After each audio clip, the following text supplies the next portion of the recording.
की भूमि में ही पले बढ़े और पढ़े।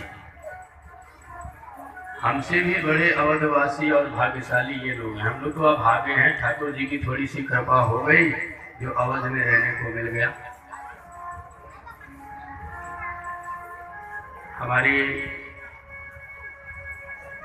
इस दूरध्वनि के माध्यम से जहां तक भी आवाज आ रही हो, इस व्यासपीठ से समस्त श्रोताओं को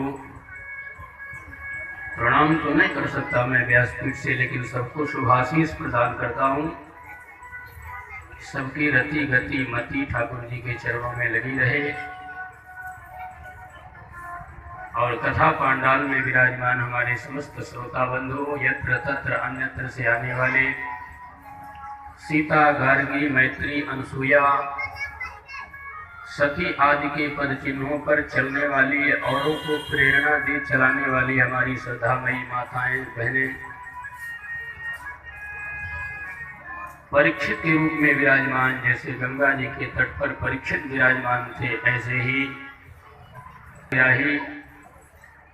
गांव के दिव्य गंगा तट के प्रांगण में बैठ करके हमारे मनोज बाबू, जिनको आप लोग मुन्ना मुन्ना कहते हैं, ये सपत्नी परीक्षित, अन्य जितने भी कार्यकारी समिति के पदाधिकारी जानता तथापि मैं सबका अभिवादन करता हूँ। बड़ी कृपा किया आप लोगों ने, परिश्रम किया।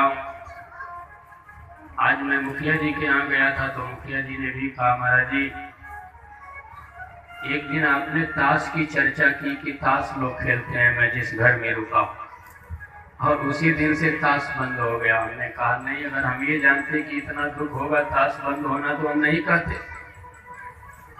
तो ताश खेलने वाले लोग अगर नाराज होंगे तो हमको क्षमा कर दीजिएगा, और नहीं ज्ञान की बात लगी हो तो छोड़ ही दीजिएगा, बड़ी अच्छी बात है।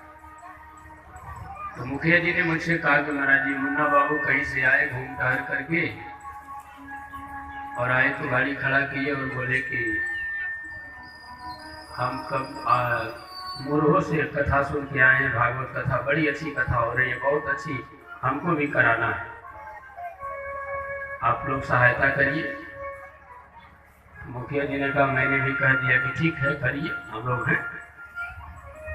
और उसी समय लोग फोन मिलाए और